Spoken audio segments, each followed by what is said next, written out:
آیات میں ارشاد فرماتی اے لوگوں تمہارے پاس ہمارے رب کی طرف سے نصیحت آ چکی ہے.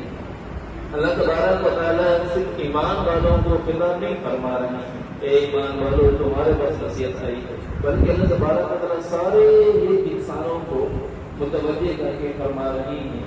بچوں کو، بوڑھوں کو، جوانوں کو، بوڑھوں کو، عورتوں کو، مردوں کو، سب کو اللہ تبارک و تعالیٰ مخاطب کر کے ارشاد فرما رہی ہیں.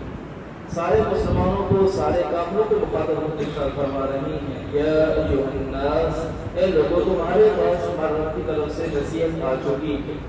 قرآن پاک میں اللہ تبارک و تعالیٰ نے بہت سارے واقعات بیان فرمائے ہیں. یہ سارے واقعات اللہ تبارک و تعالیٰ ایمان والوں کو بھی سنا رہے ہیں، کافروں کو بھی سنا رہے ہیں کہ کافر ان واقعات کو سن کر جن قوموں پر عذاب آیا ہے ان واقعات کو سن کر وہ ایمان کی طرف راغب ہو جائے، ان کے دلوں کے اندر اللہ تبارک و تعالیٰ کی ذات کا یقین آ جائے، وہ بھی اللہ تبارک و تعالیٰ کی ایمان لانے والے بن جائیں. ابھی ان کے لیے اللہ تبارک و تعالیٰ اس قرآن پاک کو نصیحت بنا رہے ہیں.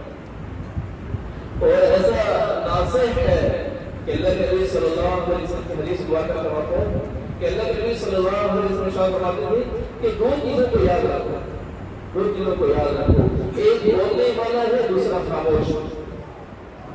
بولنے والا کون سا ہے؟ فرمایا قرآن پاک ہے کہ بول کے بندے کو سمجھاتا ہے کہ صحیح راستے پہ چلو، نافرمانی نہ کرو. اور دوسرا خاموش موت کی یاد ہے کہ انسان جب موت کو یاد رکھتا ہے تو پھر انسان گناہوں سے بچتا ہے، نافرمانیوں سے بچتا ہے، پھر رغبت والی زندگی رب تعالیٰ کی طرف کو اختیار کرتا ہے، نافرمانی والی زندگی سے اپنے آپ کو بچانے کی کوشش کرتا ہے. تو رب تعالیٰ نے اس قرآن پاک کو نصیحت بنایا ہے. اور ہمارا وشفاء لما فی الصدور، دلوں کی شفا اس قرآن پاک کو اللہ تبارک و تعالیٰ نے بنا دیا ہے. آپ دیکھیے کہ کوئی آدمی بیمار ہے، آپ اس کے پاس قرآن پاک پڑھیں اس کو راحت ملتی ہے. آپ پریشان ہیں، آپ پریشانی کی حالت میں قرآن پاک پڑھنا شروع کریں، آپ کے دل کو تسلی ہو. آپ کے دل کے اندر بڑے سے بڑا غم ہے، آپ قرآن پاک کو پڑھنا شروع تو کریں، کوئی دیکھیں آپ کے دل میں راحت کا سامان پیدا ہو، دلوں کی شفا مل رہی ہے. اور اللہ تبارک و تعالیٰ نے صرف ظاہری طور پر شفا نہیں بنایا، باطنی طور پر شفا بنایا ہے. ظاہری طور پر دیکھیے کسی شفا ہے اس کے اندر اللہ تبارک و تعالیٰ نے رکھی ہے. حضرت رضی اللہ تعالیٰ عنہ مجمعین کی ایک جماعت سفر کر رہی تھی. ایک گاؤں میں پہنچتے ہیں، وہاں کے رئیس سے کہتے ہیں کہ آپ ہماری دعوت کیجیے. ہم حضور صلی اللہ علیہ وسلم کے صحابہ ہیں. اس رئیس نے دعوت کرنے سے انکار کر دیا. یہ حضرات رضی اللہ تعالیٰ عنہ مجمعین وہاں سے چلتے ہیں، گاؤں کے کنارے پر تھوڑا دور چلے جاتے ہیں. اس رئیس کو بچھو کہا جاتا ہے. بڑے تکلیف کے اندر مبتلا ہوا. لوگوں نے مشورہ دیا کہ ان سے جا کر دم کرا ہوا. وہ ان حالات کے پاس پہنچتا ہے کہ مجھے دم کر دو. ان حالات نے کہا کہ ہم تو تجھ سے جس کا بدل لیں گے پھر تجھے دم کریں گے. کہا ٹھیک ہے بدل لے لو، کیا بدل لے سکتے ہیں؟ تو انہوں نے کہا کہ ہم ادھر ہی بکریا میں. اب وہ مجبور تھا. ان حضرات نے سورہ فاتحہ کا دم کیا، وہ آدمی بالکل تندرست ہو گیا اور اتنی بکریاں اس نے ان حضرات کو ہدیہ کے پیش کی.